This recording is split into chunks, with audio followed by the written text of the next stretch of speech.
We are going to wet your palate about what we're about to talk about. We're not going to tell you what part was in part 1 and which part was in part 2, but you're going to have to listen. So we talked about wines, age-worthiness, right?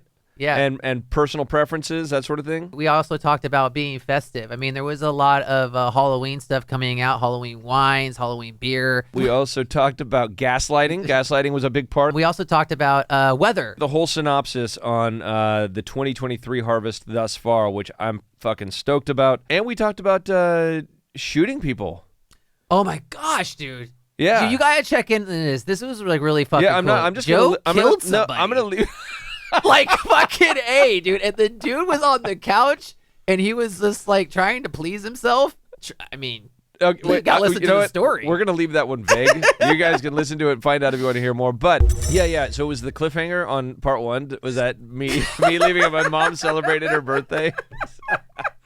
Like, oh my God, what did you guys do for your mom's birthday? Dude, everyone was just gripping. They wanted to hear about it. They're like, oh my gosh, you ever get that? Like, the whole family got together. We went up and we cooked sausages and drank some good wines on Saturday. But like Saturday was also the Harvest Festival in St. Helena, which I gotta say, like, anybody who is wanting to come to Napa or like St. Helena during for the best part of the year, I think it is just go during the Harvest Festival. The Harvest Festival is actually really cool. Yeah. So they had like a little car show there with some awesome vehicles, like corn maze, whole bunch of bounce houses, great food, great like auctions and stuff, a bunch of like street vendors like making their art, and then selling it. And it's anything from like small kind of decorative stuff to like actual painting. And then there's the pet parade, which is hilarious. Everybody dresses their animals up. Have you ever been to the pet parade? I haven't been to the pet parade. Dude, I've been in the pet parade. Wait, with our dogs. Yeah. You went in the pet parade with your dogs? Not this year. Not this year. Wait, Theo, Carlos, and Grizzly were in the pet parade. Oh, what? Yeah, oh my gosh. Like in a couple years ago.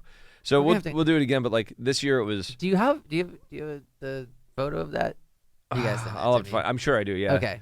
But so the pet parade is super cute. People dress up like.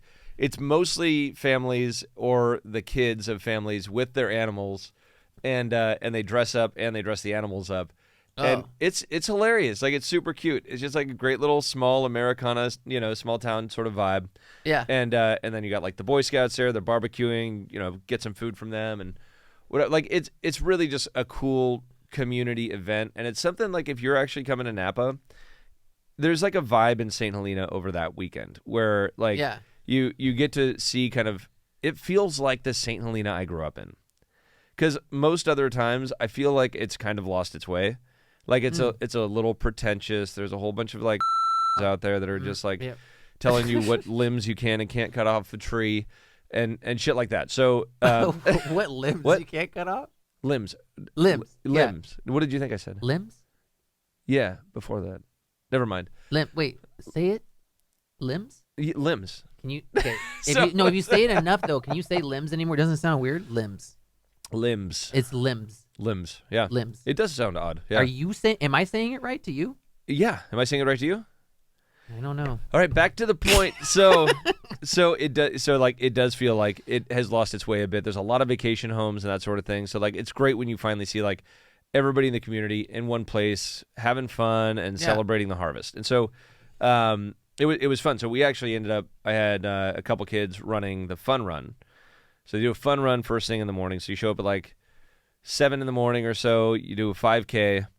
And then at 9 a.m. they do a 1 mile. And so it's just like the community does a run. And I mean, some people take it very seriously. Like some dude did the 5K in like 19 minutes or something. I mean, like maybe even less than that. I was like, dude, why are you trying to show off? You're doing like, sub 6 miles like consecutively.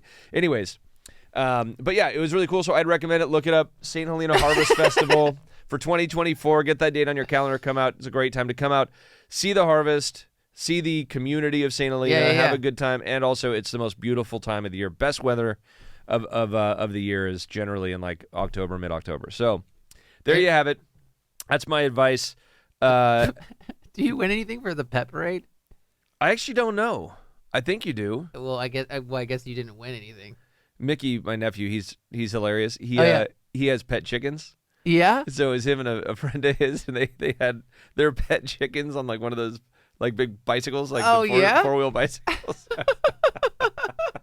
Oh, that's so that's it's not cool. So just it's not just dogs animals. and cats. It's like, dude, you could bring a fucking cow. Oh, if you got dude, a pet cow. I wish I would have fucking brought my steers back in the day. I would have killed it. I could have brought the Taz one, the one that like didn't make it to fair because he like got out 3 times. Oh shit! Remember that? Yeah, I forgot about that. Dude, the fucking steer got out on Rutherford Road. He was like bucking on 29. Wow. Fucking stopping traffic and shit. Yeah. It was crazy. What a dick. Yeah, he was a real dick. So I mean, a quick story is that you guys already heard about 4-H and stuff like that. But I had one steer that just like was crazy. What they think happened is that when he was neutered, that he had like a testicle that went up inside him, and he was just fucking pissed. And then he was just like angry his whole life. But like, yeah, he would like kick me and then like headbutt me and try to kill me. And my dad would just be out there being like, "You got it, handle it." And my mom's screaming, and then after he beat the shit out of me, then he would just jump over the fence, and then he'd be out. And so then like we had Taz the steer would jump over the fence. Call him Tasmanian Devil because that's exactly what he did. He could jump over the fence. He fucking cleared the fence, bro. Wow. The back fence. So that's but still, it's like 5 feet high. Yeah, I was gonna say like a little bit. Yeah. Wow. So like so he cleared that, and yeah, and again, so it's crazy because he's like at that time he's probably like 1,400 pounds. So jumps the fence, and then there was some cowboys, Mexican cowboys, dude, that like fucking lived out in the back. Caballeros. Thank you. Yeah. Fucking nice. I should have it, dude. Being half Mexican, anyways. So they like we made friends with them, and they would know. So like he'd get out so many times that they would like know he's coming out, and they fucking get the rope. They rope him, dude, bro. They rope his ass. And so like, but one time he actually made it out to Rutherford Road, and there's like these tourists and stuff, and they're taking pictures. They think this is like fucking how it is. It's like going through Yellowstone, and you get right up next to it. Yeah, and we're running, and I'm like running in snow boots because like my dad like couldn't fucking he didn't even get me like actual fucking steel toe boots. I had like these fucking these stupid ass foam fucking boats. I like would just be chasing him down, and so we'd get him. So anyways, if I brought him to fair, he'd probably end up hurting somebody. But anyways, you know what? Actually, I had to put a hit out on him, so he never made it to fair. But I mean, I don't want to say any names, but I think you know. Yeah. Somebody had a lot of meat that year. They took him to the ranch. Took him to the ranch. And, yeah, fattened him up. So yeah, I'm never gonna let my kids raise steer just because they're so big, and you gotta get like right now people are getting them for 4-H. I'm gonna keep my kids on the pigs. Well, dude, I would keep them on the pigs too. The pigs are doing fucking good. It was there at the fair this year, and that was they did good this year. Jesus Christ. Yeah. So they did so good. Yeah, Bishy bought a motorcycle, so like I mean that's pretty good. Like I never made that much money, fair. man. I know, and now he's got a motorcycle. So speaking of jumping fences, I didn't think we were gonna go down this path, but like we got a new dog, right? Yeah. Kind of by accident, but we just got a new dog.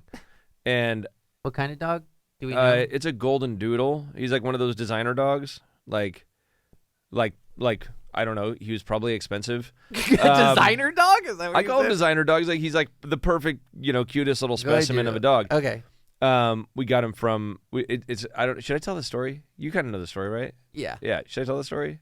I mean, like, can you, briefly? So there was a human who I used to know. Yeah, that's good. That's a good start. And she had gotten a golden doodle and then got another golden doodle. Yep. And eventually didn't want this golden doodle, and so my kids told me like, hey, so and so doesn't want this one golden doodle anymore, and I was like, well, you tell her that we'll adopt it. And she was like, there's no way I'm letting him adopt it.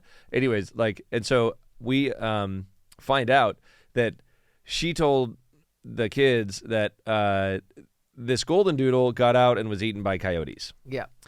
And so we look online, find him at the animal shelter. He survived. 2 weeks. He's like in jail in the animal shelter. And Rachel goes and picks him up and like adopts him and whatever else. Yeah. And so anyways, so we now have this golden doodle. He's like just over a year old, maybe a year and a half, and he's super sweet. Who you rescued? Yeah, technically we rescued him. Like, fucking thank God the kids told us that like they were told that he was eaten by a coyote, and Rachel found him in like 2 minutes. Yeah. Yeah, so his name's Obi, and he's a sweetheart. Like he's like just super cuddly and wants to be around humans all the time. Yeah. Like he just loves the attention. So He's a cute dog. yeah, he's a cute dog. Yeah, and Rocco kissed him, which I know him and Rocco get along, which I was surprised. Rocco's ignores kind of a dick. 90% of civil. Yeah. Oh, he's got issues. I get along well. Rocco is get Chris's along dog. with him. I You get along well understand with him. Rocco. He and I go back. He's good. He's a Yeah. cockapoo, and he's got a cock attitude. But I He's love him. got a cocker attitude. So hey.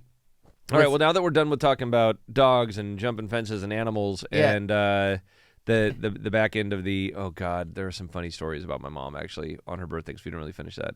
Okay. My mom found ahead. out what a throuple is Oh, this is actually. From- let's talk about. I want this from your mom because I guess somebody. I don't want this story. No.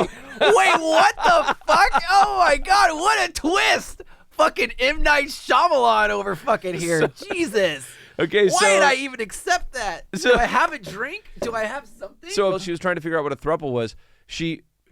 I think she thinks it's a threesome, but a throuple is actually like it's a couple with an extra add-on, right? So Yeah. it's like it could be two girls and a guy, two guys and Yeah. a girl. And so apparently this one is two like guys. Savages. the Like movie? Savages, yes. So apparently this one is two guys and a girl. I don't know where this person's kid is in the spectrum here, but my mom like tries to spell throuple and she spells it wrong, and then finally finds out what it is. Why and is she's she like, spelling it? I would be Ugh. so disappointed in my kids if they had a throuple. And we're just sitting here listening to my mom on her birthday talk about throuples. We're like, Mom, I mean, if you were surprised about that, you should really search Two Girls, One Cup. What the?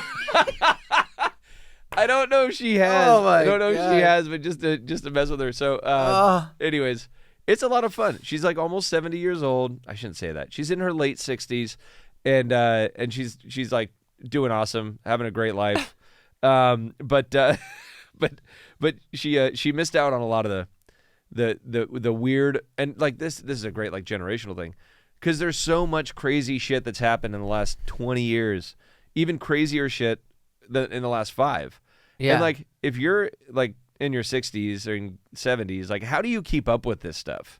And how do people expect these people to like what's it going to be like when we're 70? Is it like is it going to revert back and then we're going to look like we're the extremists because everybody's like, yeah, this whole craziness in society, like this fragmentation, like massive fragmentation of society. Like think about it, right? Yeah. We are the most fragmented we've ever been. We're worse than probably when it was like hunter-gatherers, where you're just like a group of 10. Yeah. Now it's like down to like you have a group of 2 that are like, no, I am championing my position and his position. We are 2 people that believe in the same thing, and nobody else agrees with us. But you're canceled. Like that's got to end at some point, right? Like nobody gives a shit about your crazy ideology. So.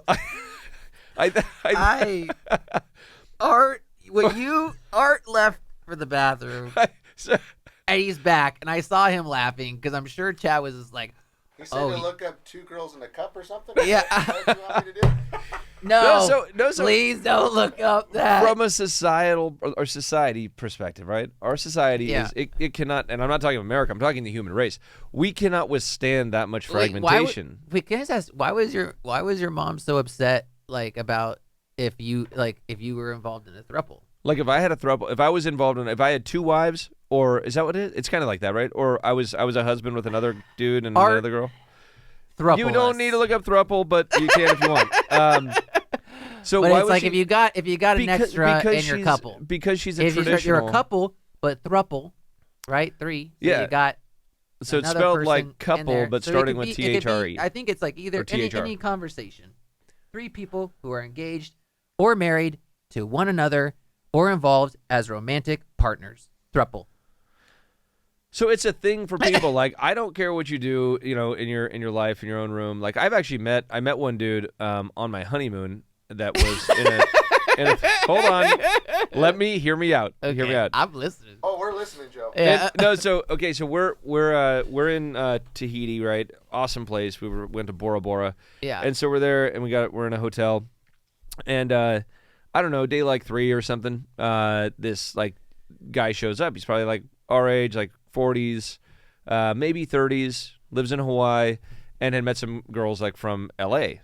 And so like they were kind of like doing their thing, whatever. Yeah. And so he's there. He shows like it's one of those resorts where like there might be a couple families, but it's pretty much all couples.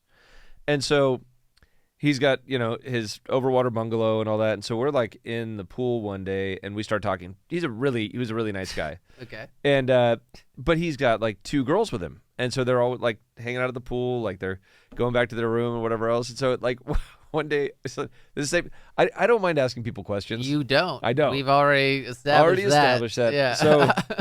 So it's like, hey, if you were listening, which you probably missed it because it's probably not in this segment.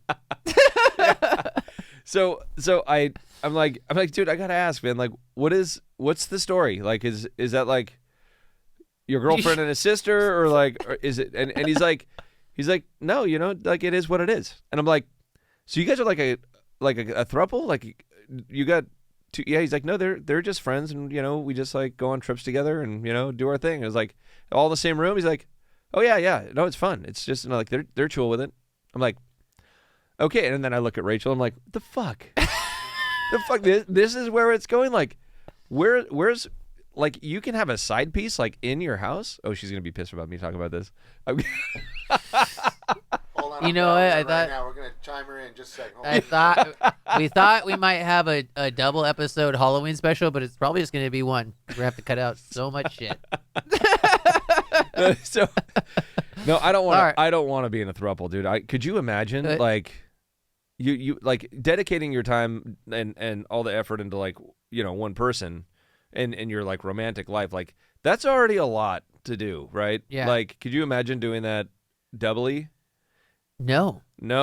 Yeah. So that's. I mean, yeah, that that's just like. it sounds like you're a glutton for punishment if you want that.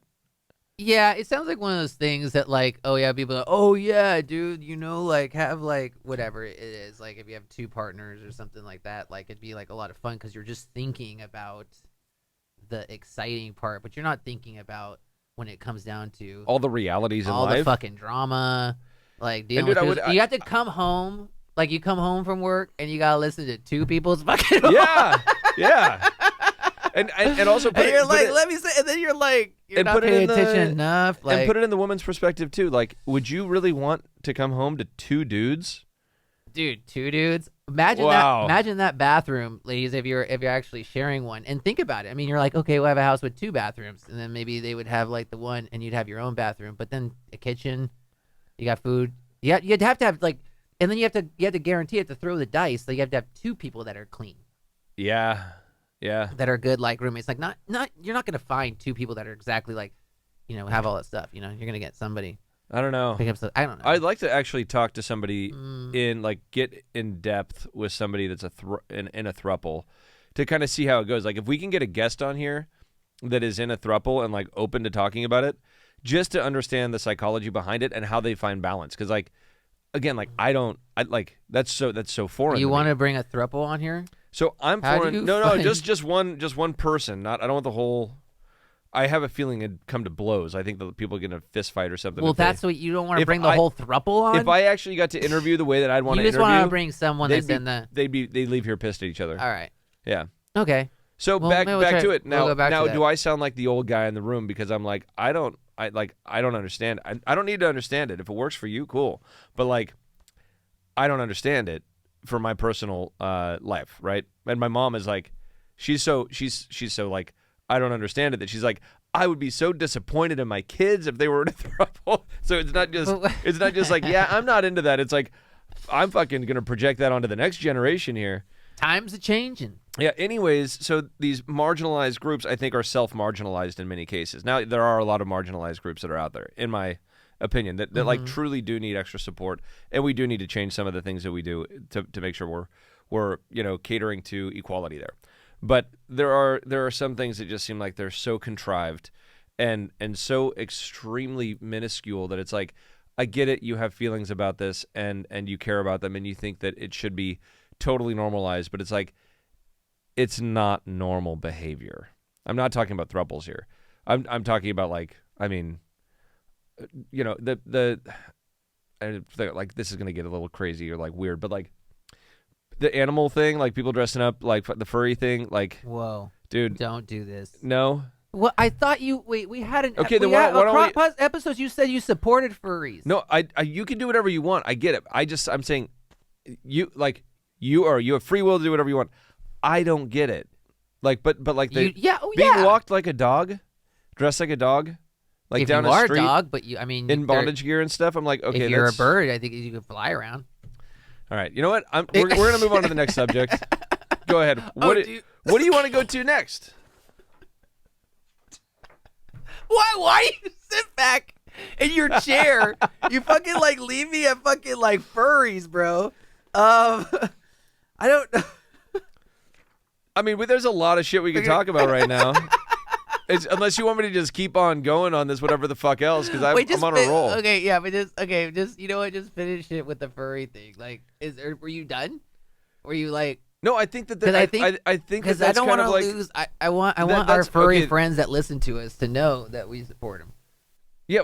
So, but should we bend over backwards? Go ahead and do. I mean, do you your, could bend over go ahead and do backwards, your forwards, do whatever, dude. Go ahead and do the your fucking thing. splits, bro. Just like, do we need to set up like special units to cater to that, like a group of furries? No, just go to your apartment. I've ran into furries actually, surprisingly, in Texas, in a bar in Texas, and they would take their heads off to take a sip, and then they put them back on, and they're just sitting there, right like this, across from the table from each other, and talking. Yeah. And all that, like, you can't see their mouths move or anything, but like their heads are moving, and they're all animated about stuff and whatever else. I think it was like a fox and a raccoon, and dude, you don't believe me? I probably have a picture of my phone. But we all like sat there. We're like, wow, that's really interesting. I've never seen this before. I think we just lost our last subscriber. I mean, okay. Anyways, I think it's time to move on to some wine stuff.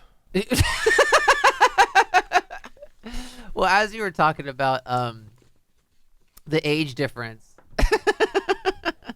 with our generations and everything. Yeah. I'm creating like a segue right now. I'm like, really smooth transition. I see where you're going with this. Yeah. Since you're talking about getting old and everything, I think we've maybe touched on it before with like wine and stuff like that. But what we do touch on a lot is like the aging of wine, right? And I think we've come to a place where, and correct me if I'm wrong, but we've had this conversation where I think you like to have wine that's like it's ready to drink now. It's not this idea of like, holding on something. You also have some, like, you have wine that you've aged yourself. Yeah. To give people the opportunity, so when they get it, it's like, this is ready for you to drink now. Whether it's Taylor Lane, and it's been aged for 8 plus years. Yeah. 8+ years. Saying like Quilt Reserve, the Grace of the Land, like that. That's we're just about to release the 2018 vintage, and it's 2023. Yeah.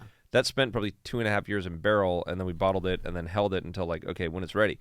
So there's got to be like intention behind certain wines. Now there are other wines. So think about it this way. What is you have these levels, right? You have the wine, say the winemaker, wine company, whatever it is, and then you have the gatekeeper, and that gatekeeper is usually the buyer for a restaurant or a store. Yeah. And then you have the end user.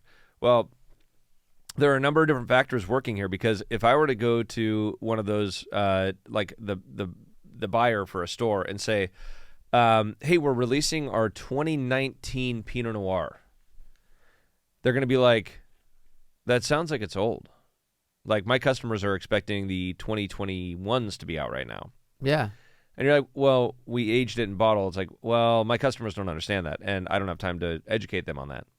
So then you're like, well, so then we want to keep up on current vintage. Basically, what is the rest of the winemaking community doing per varietal? So that's kind of like one of the factors.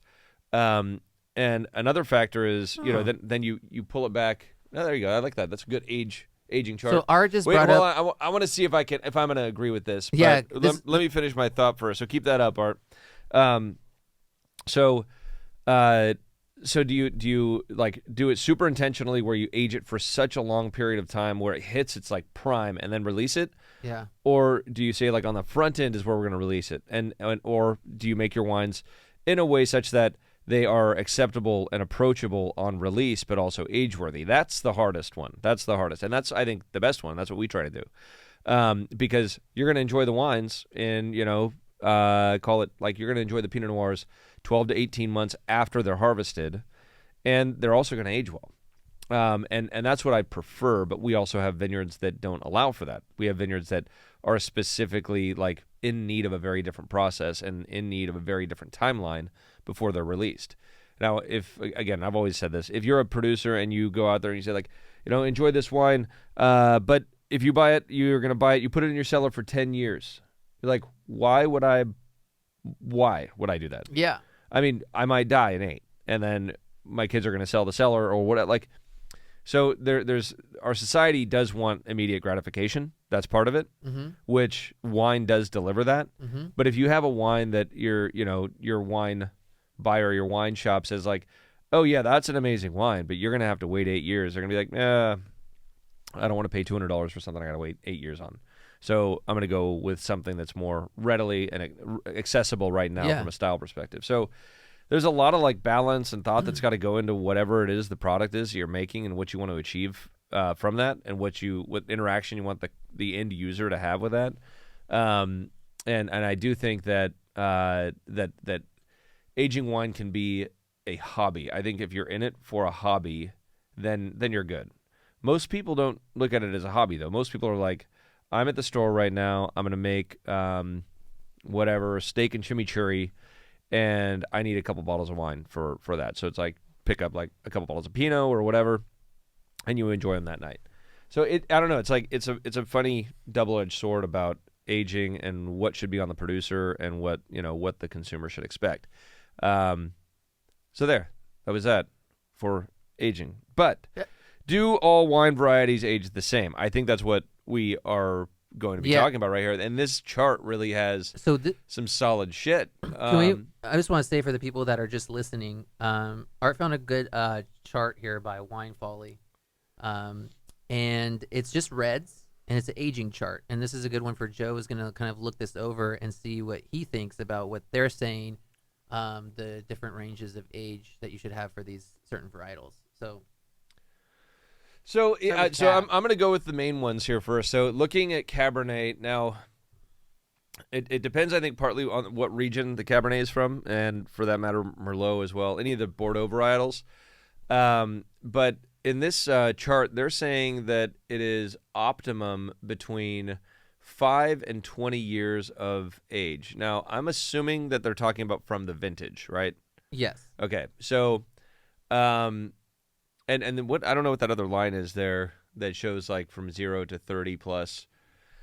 So first of all, I don't like aged cab in general, whether that's from Bordeaux or from Napa or Paso or anything. I think that once you get to like, I mean, yeah, there are anomalies, but by and large, after like 10 years from vintage, I feel like the fruit dissipates so much that it just doesn't quite hold together. And Cabernet is naturally a pretty low acid variety, so it doesn't hold up. So I'd say that what you need to age a wine for long term is good acid, like firm acid. Like you got to feel it. It's got to be impactful, even on release. Like that wine's got to have a good searing acidity.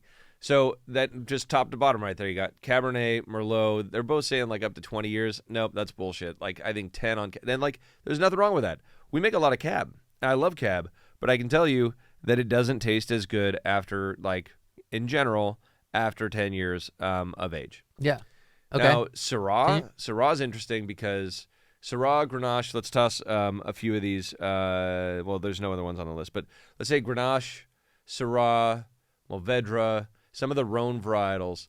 Those are some of the best aging reds I've ever seen. And look, they only put it out there for like 3 to 15 years for both Syrah and Grenache. I mean, some of my favorite aged wines, like 30, 40 years, are from the Rhone, and they're either Syrah or Grenache based. And so again, like you can make a really sappy, rich like really ripe Syrah here in California, that's going to hold up like a cab. Or you can be more in a coastal environment, or you can be in the Rhone Valley, where it's a little bit cooler, and you're going to have higher acidity, and those wines are going to age out. And like, I mean, I'm not kidding. Some of my favorite wines I've ever had are like, 30, 40-year-old Rhone reds. Now, Pinot Noir. Let's get to the coup de grace, the main point here, because I think, and this is we're just talking about reds right now, because whites are a whole different thing. I think Pinot Noir is one of the best aging wines. I'd say it contends, maybe takes second place to the Rhone varietals. For aging. For aging, yeah. But, I mean, I've had some phenomenal Pinots that are, going on 50 years, and they don't look good. Like, I remember this one. It was like a 68. This is one of the more recent ones. A 1968 Carneros from 1968. That's Napa Valley. Like, Napa Valley wasn't even on the map. But Beaulieu Vineyards was making some great wines back then. I mean, and so this thing, like, poured it in the glass, and it was brick, like brown in color, right? And so you're like, and it's super thin looking, like you could see right through it, which happens with it long-term aging. So I'm swirling it, looking at it, and just like thinking, I'm going to be disappointed. Yeah. And I smelled it, and it was fucking beautiful. Tasted it, it was amazing. And I'm just like, this is a testament. Like, this is one of those wines where it's like, this is fucking great. Like, and it's going to hold up for even longer. So I think that, and again, Pinot Noir just naturally in these cool areas, whether it's Carneros, the Sonoma Coast, or really Oregon, I mean, wherever we grow our grapes too, it's cool areas that maintain the natural acidity in the fruit. And so that acidity is what's going to really hold the vibrancy in that wine for the long term. So I don't agree with this chart at all. Wine Folly did this. But you bring up an important point, which is with that wine that you tasted. So the look of it, if you wouldn't have tasted it, you would have had a totally different feeling of.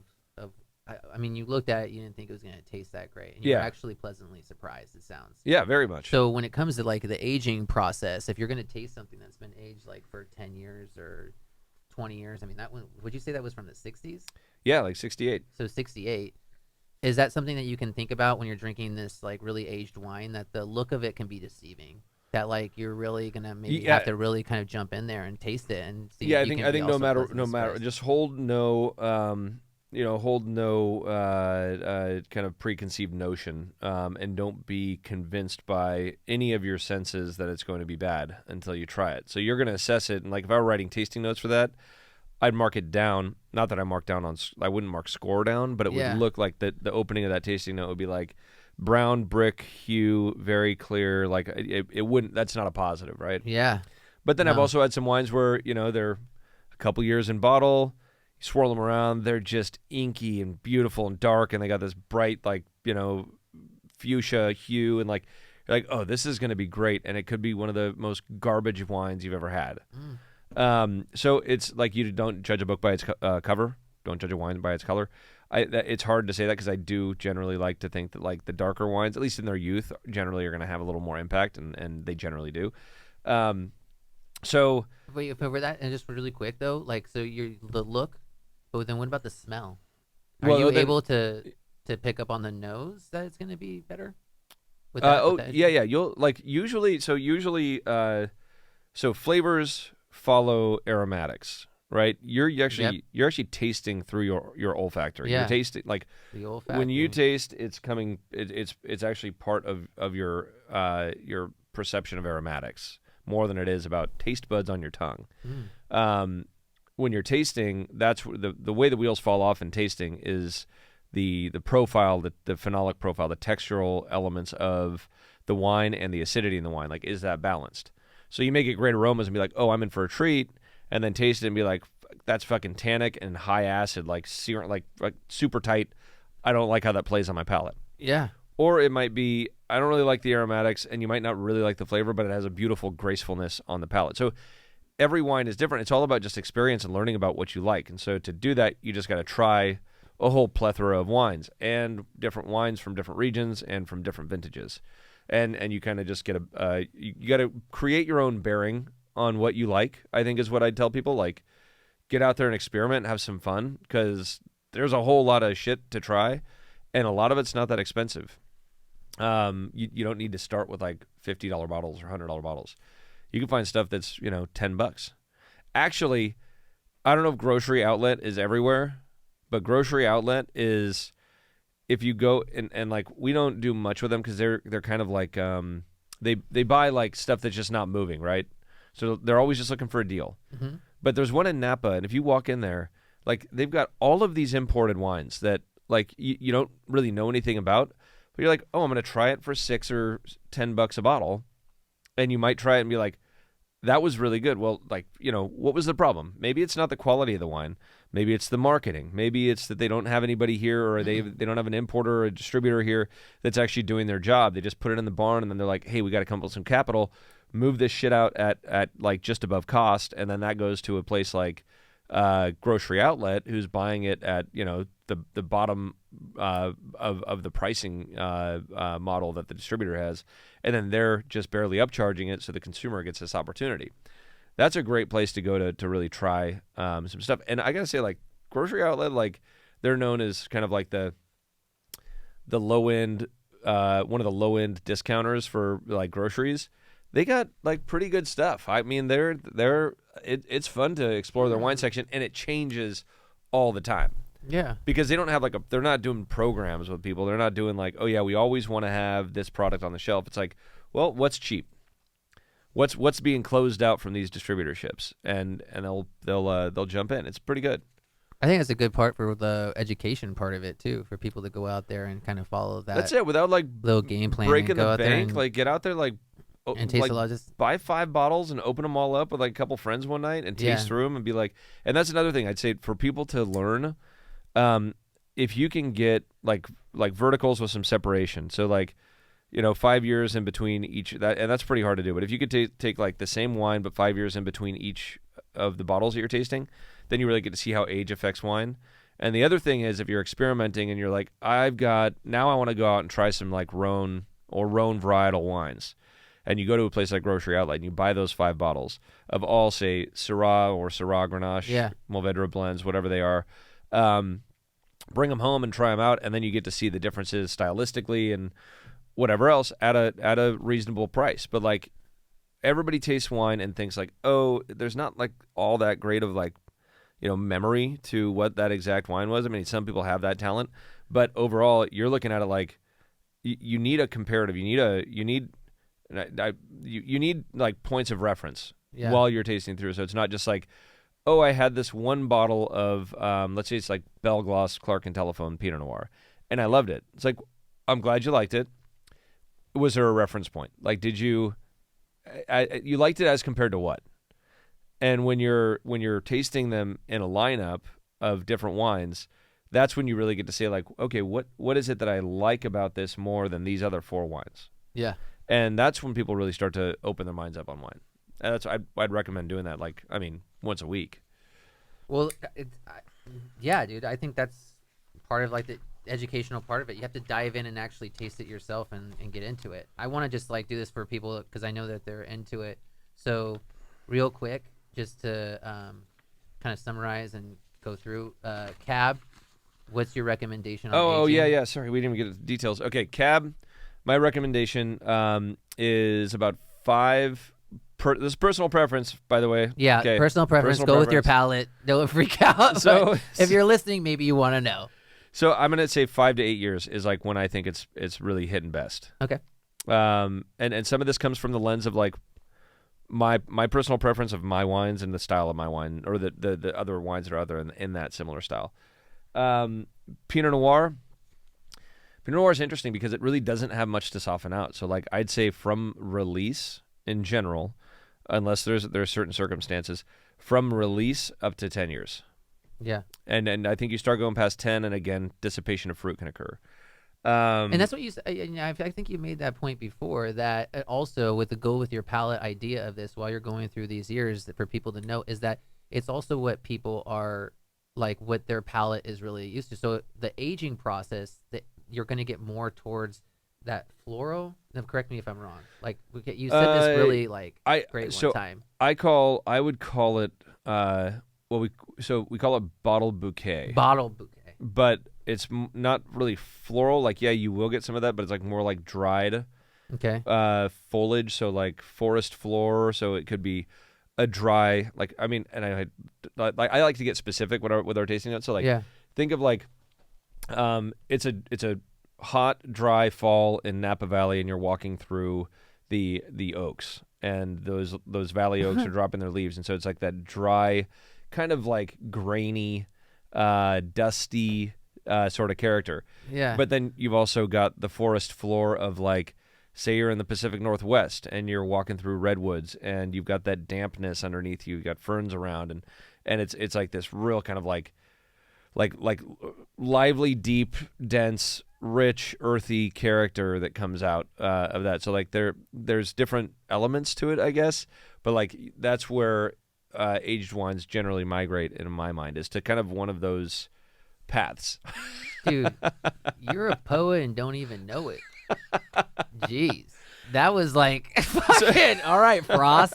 Like this fucking kid. I was like lost in that shit. How do you go from fucking throuples to fucking furries to fucking just be poetic justice? But I liked it. Geez. That was great. That was fucking great. And that's what I'm saying. And then if you're popping that bottle, then you're going to be closer to the more vibrantness of things, right? Yeah. You're going to be capturing it at the most ripe. It's almost like you're hitting fruit, you're right? hitting it at a point when it still has integrity of fruit, right? Like those really those components that people like. Like I personally like them. Some people don't want any fruit in their wines. I like it. So like I look at that as kind of like, where's that crest of this still has its fruit, but it's also got great bottle bouquet. It's got all these earthy tones and whatever else, and it's so opened up, right? Like, yeah. And so like here, there's funny things you think about as a winemaker. I'm like, that seems to be the point at which the free sulfur dioxide has diminished down to like nearly nothing. Ooh. So now is that really this is the question. Is the optimum point to drink a bottle of any aged wine when the free SO2 is at or near zero? Because after that, true oxidation occurs, and the wine is not able to withstand. I mean, it's going to be a very slow process still, and this is why we use wax, by the way. But it's so that convergence, is that the point? That's something like, that's just me as a theory. That's what I've not proven it. Maybe I will. But yeah. Because so the problem is, they're like, I may go back into my cellar and be like, all right, let's take one of the Belglas Pinots, the same bottle or same vineyard, but from 2004 to 2008 to 2012, and like, where are our free SO2s on each one of those, and then which one tastes the best? Let's do that. We'll do that, and then we'll talk about it on the next podcast. Yeah. Because I do want to know. It's been like on my mind for years, and I've just never done it because it's one of those like fleeting thoughts, and you're like, oh yeah, the free sulfur dioxide, and then you're like, you forget about it. Yeah, let's do this fucking experiment. So remind me to do that. I just got to get some stuff up to the lab then. Awesome. So really. Okay, sorry. so let's jump into Zin. Zin. We didn't bring up Zin. Some Zins, like, dude, you get into like some of the ridge Zins, the old school Zins from like Santa Cruz Mountains, and some of the stuff that was coming out of like Russian River and still is.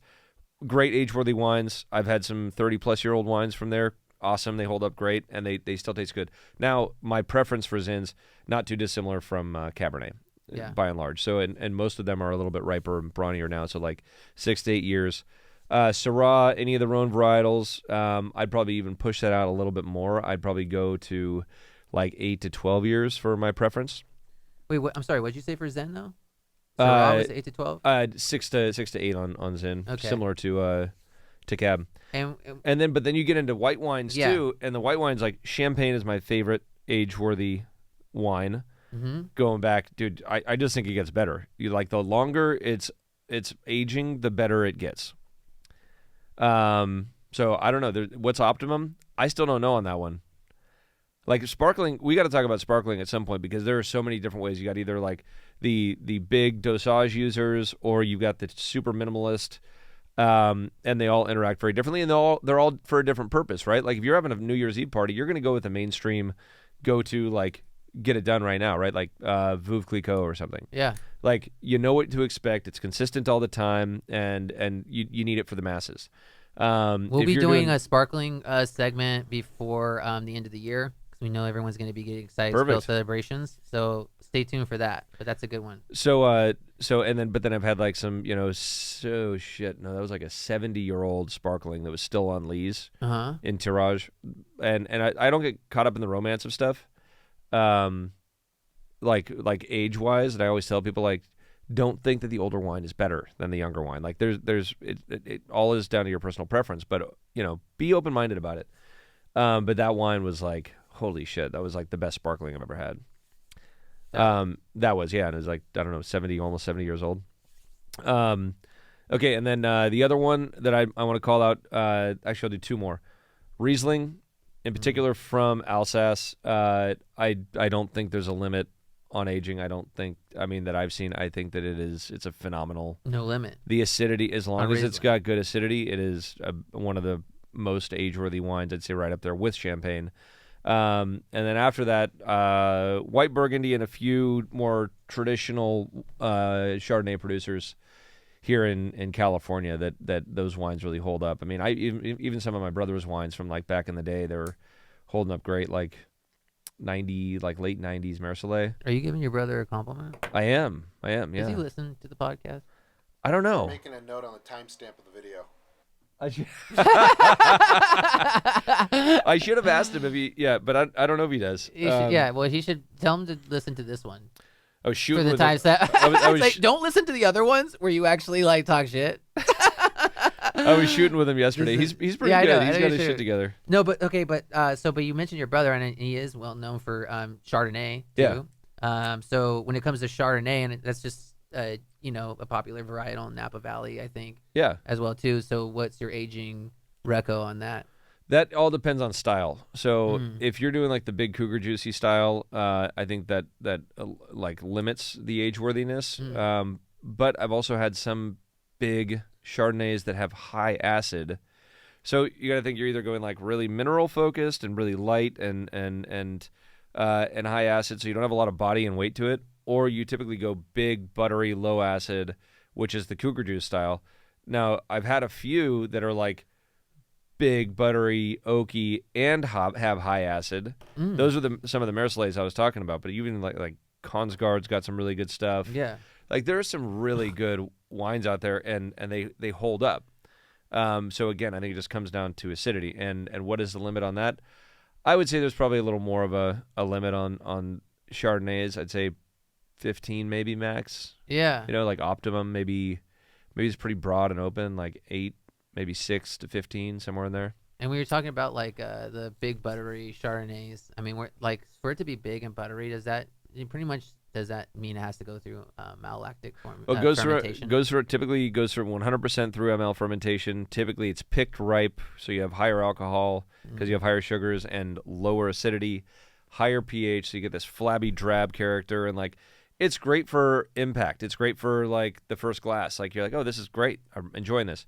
Well, it's not like vibrant, so it doesn't really it doesn't lift up your palate, and then it's not going to taste that great over the long term. Yeah. That's like, it'll start tasting like oxidized apple juice. Like, I hate to say that, but like that's I've had plenty of big California Chardonnays that are just like the age, yeah. Fucking I'm not paying for treetop here. This is fucking like But if you're going for like that mineral and stuff like that, then you might be finding Chardonnays that were done like in stainless steel or concrete. No, you can still do them in new oak. You can still do them in new oak. You still do them with full ML. It's all really dependent on when you're picking. That's really the biggest factor is, are you going to let it get super ripe out there, or are you going to pick it? Are you picking it based on acid? Are you picking it based on pH or sugars? So all those factors play a role, and it just depends on what you're going for. Now there's lovers of all those different types of Chardonnay out there. You got plenty of people who are looking for that just massive oak and fucking hit you over the head with a stick of butter. Yeah, I want to say this though too, because I like to because I give you props. Remember, take notes, okay? And what you're really good at is that I feel that you don't just do what you personally like. I think sometimes you listen and you're kind of like, okay, people will be asking for things, and so you are. We've noted a couple of times, but you're gonna have a big buttery Chardonnay or big beautiful Chardonnay coming out. round out the portfolio, and I gotta say, like, this is one of the things about as we've grown and building the team, and so we get into like a little bit of the business side here. is that there are people on the winemaking team that have different skill sets, and in some cases, like many cases, certain skill sets that are better than mine with certain varietals. And so there are certain people on the winemaking team that like they love that style of Chardonnay and they know how to make it. Like, and so when we sit down and they bring their ideas, and it's like if we're going for this really rich style, like this cougar juice, this is what I think we should do. And then we all just riff off ideas and then start the process, and then maybe some stuff makes the grade and we like it, some stuff doesn't. We learn from the successes and the mistakes. But letting them, like, knowing that is more of their pride and joy to do. Like, there's one person on the team who prefers Chardonnay over any other varietal, and it's a dude. And so, and he's really good at making Chardonnay as well. And so it was like taking his lead into making these, like, this different, richer style of Chardonnay, because everything I wanted to produce was like really traditional and light. And and so taking his lead and like letting him, you know, like kind of run with it, and it worked out to be, you know, a great thing. But it's kind of the same thing with all of the varietals. You find people who have a real passion behind it that are within the team, and we all work together. We all, you know, figure it out. But like, let that person, because if you go with the person that's most passionate about that one product you're making, it's inevitably going to be better and get better, because you want a lead. You don't want like, if I'm sitting there and I'm like, oh, cougar juice, like that's my main focus for this week or this month. It's not going to come out as good as it probably could have, because my heart's not into it. Yeah. So if you got, you know, one of the luxuries of being able to grow a business and have a team is having people that are better than you. And that's something that is like, you know, that's irreplaceable, right? Like, you're only so good. If you think you do everything, you're fucking wrong. No, dude, that's some good fucking insight. To be like a leader is also just what you just said, is to be able to recognize the talents of your team, and to say, I mean, for you to sit here and be like, yeah, you're better at this than I am, and I'm actually going to support you in doing that, and let's see, like, you succeed and, like, you know, do something great for the whole world. I mean, for the whole team, really. Yeah, know? I mean, if my goal is to be, and the world. My goal is to be able to fully replace myself. Oh, like that's, I mean, that's when you look at like, what do you want in 60 years? Well, yeah, I want my kids to be involved. I want to know with all the confidence in the world that if I die, that it's going to carry on without a hiccup. Yeah. Right? Like that's it. So what do you have to do to get there? You got to replace every aspect of what you do. Wow. And you got to find people that are better than you at doing it. This got, like, I mean, it's kind of sad, dude. I mean, I like talking about my death. It's pretty fun. You do?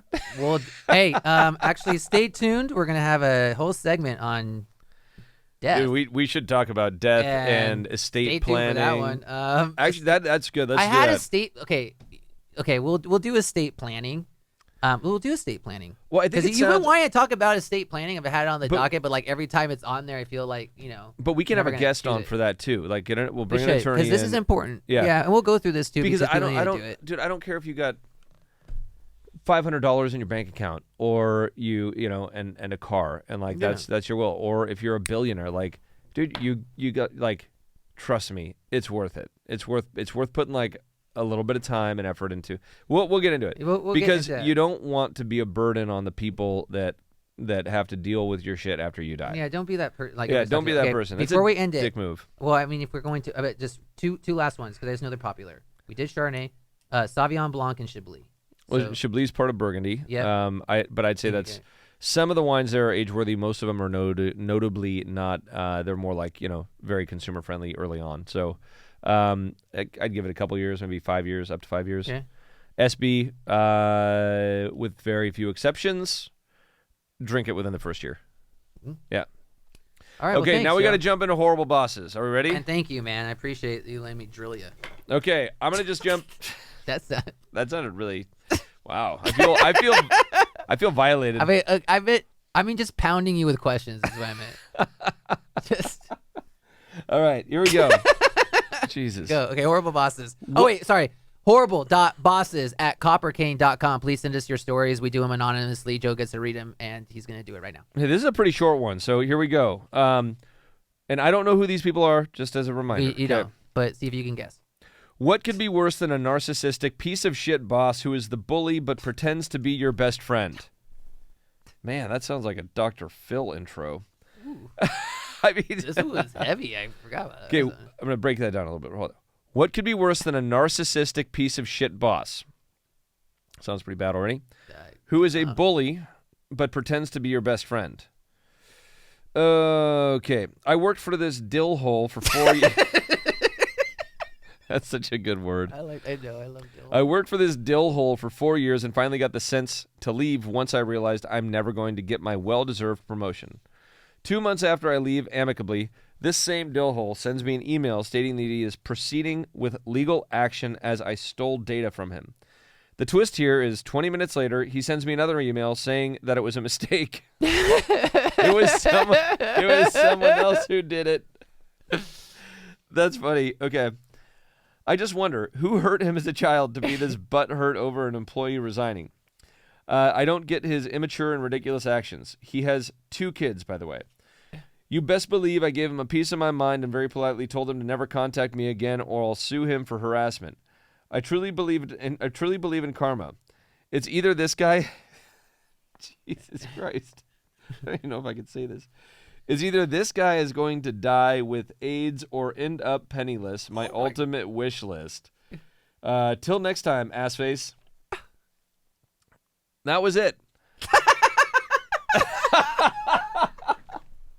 I mean, I'm not getting a lot of detail. I have questions. I have a lot of questions, but the one bit of detail is that this email after resignation, that it was a mistake. Now I've got a feeling it wasn't a mistake, but so people react really quickly, right? They react emotionally. Yeah. And so if this dude is like pissed that his employee resigned and he's like, oh, fuck it, I'm going to fuck with him. I'm going to make some accusations. People do that all the time. It's called gaslighting, partly. Yeah. And it's something that like there needs to be like online training courses for people to see gaslighting when it happens and how to deal with it. Because it is something that I have learned a lot about and something that I feel like I could probably teach a class on. And I'm not talking about gaslighting people. I'm talking about learning when I'm being gaslit and calling them on their shit. Yeah. Which, when you call a gaslighter on their shit, they get pissed. And it's a lot of fun to watch. Oh, yeah. You talk about a downward spiral because they're generally narcissists, like this person is accused of being. And so they just can't take that hit of being wrong. And just watching them spiral down like they're being flushed down a toilet, and they're that little fucking floater piece of shit, and then they hit the bottom, and they are like done, and they will never admit to being incorrect. Yeah. Right. And unfortunately, in all of the times that I've dealt with people like this, unfortunately, they don't change. Like therapy will not change them. Loss of friends and family members will not change them. Loss of jobs will not change them. I mean, some of the people I'm thinking about, their kids leaving them won't change them. Like, they are just, there's this old line. It's great. Wherever you go, there you are. Yeah. Right? Like, I try to tell my kids this. If you don't like something, don't run from it, because you're going to be the same person. Yeah. And you're going to be dealing with the same people or same types of people somewhere else. You got to learn how to deal with it where you're at, and take accountability if that's what it takes, or push the people if you don't like them that are talking shit or whatever it might be, and that's just become like one of those facts of life. Like, I have a hard time believing that once you're older than 25, 30 years old, that you can truly like change. You are who you are, and if you're a piece of shit, you're probably always going to be a piece of shit. And if you are able to push that down like really deep into your soul and hold it down, it's still going to come out sometimes. Yeah, well, I think that when you kind of talked about change, though, is that I think what you're coming down to is that you can't change anybody.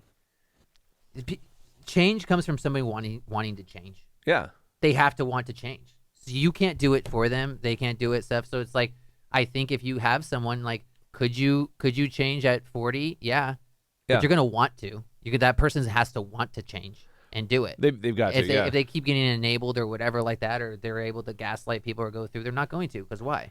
I agree with they're that. fucking comfortable with their bullshit. And that's where narcissistic. It's fucking working. So that's unless where you narcissistic gaslighters have a problem because they will never admit that they could benefit from change because they, in their minds, are already perfect. and then that's a problem. That is a problem. Yeah. So those are a very certain segment of people in our population. Still hold. What I find interesting is gaslighting seems to be, I'd say, more heavily weighted towards females, and narcissism seems more heavily weighted towards males. Do you think so? Well, let me just clarify for my understanding. Are you saying that women tend to be more pegged for gaslighting? Yeah. Mm-mm. No, you think guys? Nah, dude. There's a lot of dudes that are... Dude, have you seen the Tinder Swindler documentary? Yes, yeah. And there's this other podcast, Something Was Wrong, which I'll do that because I listen to that. But there's a lot of I mean, I'm just saying. In my experience, I've heard a lot of gaslighting. Here's what I want to do. Both ends. What I want to do is we're gonna do a little research on gaslighting. We'll have a segment in the future about gaslighting. Right? Wow, that's. I'm just really. We're getting some good segments. No, here. because I think that's something we can almost. So you guys stay tuned to one of our podcasts coming up in the next month or two. Where we talk about dude, if we wine, entrepreneurship, death, fucking gaslighting, sparkling. So I think if we can get SO2. let's get a therapist on here. We'll get a therapist on here. We'll talk about gaslighting. Oh, I thought we had a therapist on here. You. Well, I'm only a therapist when I'm drinking, so I haven't had any drinks today. Well, you've had 2 bottles. Remember, Two that's bottles. the rules. Two bottles. That's the rule. Yep. You know the rules. He's not a therapist until he's had 2 bottles. All right, we got to wrap it up today. Yeah, do we? We got harvest Leave it and back other there. shit to do right now, but we will be back. You have a lot of harvest. Thank you for joining us for Go With Your Palate. And one last thing on the horrible bosses thing. Yeah, I do appreciate you guys sending in your unadulterated letters, but let's not make fun of people with AIDS. I think maybe just in the future. That is a reasonably they are they're a marginalized. I do agree that Come on, keep it clean. Keep it clean. Come and on, man. respectable. Let's have love and stuff. Give it. Wait, where'd you? Peace.